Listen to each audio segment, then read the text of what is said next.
see 170, what it means, you know what you're trying to predict. Okay, so what you do first is when you get, say, your three values. Yep. Alright, you go heart rate first and then watts. Yep. Alright, because if you think about it, heart rate is your independent variable, Yep. so your x-axis, Yep. and your power output is your watts, is your y. Yep. Okay, because we know what x is going to be, it's 170. Alright. We're going to use the other three values before then to try and predict what, at 170 beats per minute, Yep. what is the power output. Yep. Okay? So say three values, so 100, We're gonna get the values, right? yeah, 114 and say 134, okay? Yep. The bike test, so you may have to work out the power in Okay. watts, Yep. so using the power formula, yep, so you may get, so one, you know how that was in 1 kilopond, and depending Yep. on where the heart rate was, you go to the next stage, and depending on where the heart rate was, you go to the final stage. Alright. So you may have to work out from the workload to convert it to watts. Alright. Alright, you happy Yep. with that? Yep. So once you get your watts, say 100, say 150, just say 225. Okay. Alright, cool. You highlight it, Okay.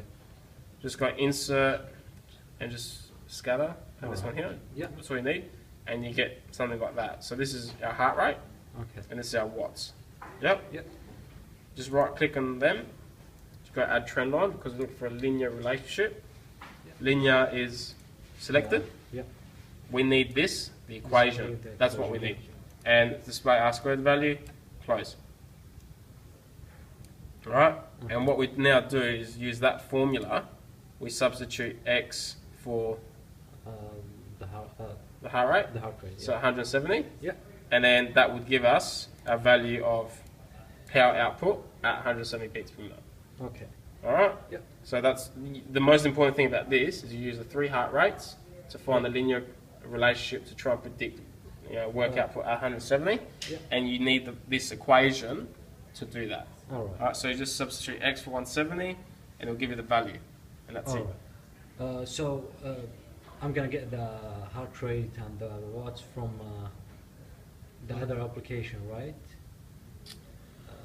The pure, I don't know what they call it. Pro Trainer? Yeah. No, we would give it to you. So if something like Okay. this were to come up, we would say maybe someone's in the first workload, so male or female. So Yeah. they'll be following like this.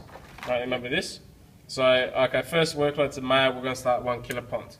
Okay. And the last, so remember it's 3 lots of 4 minutes test, Yeah. and it's at 60 RPM. So Oh. remember that? Yeah. So in the last minute, their heart rate average is around 104. Where are you going to take him next? 104. Yeah.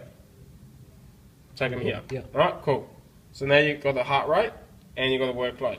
Okay. Alright? Then in the last stage, so in around the 7th minute, right, because it's the 7th to 8th minute, the last Yep. one, the average heart rate was 125.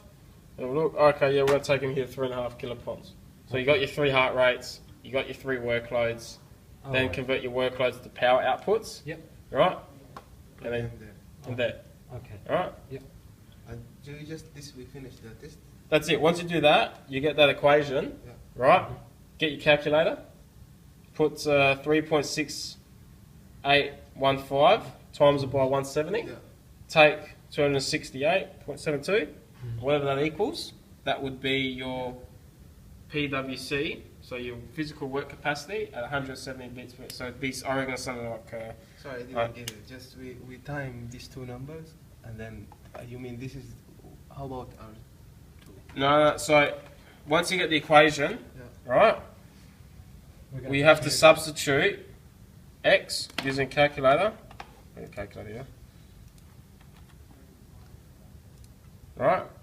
So we know we're trying to predict the work output at 170 beats per minute. So we know what the heart rate is, but we don't know what the work output is. Right?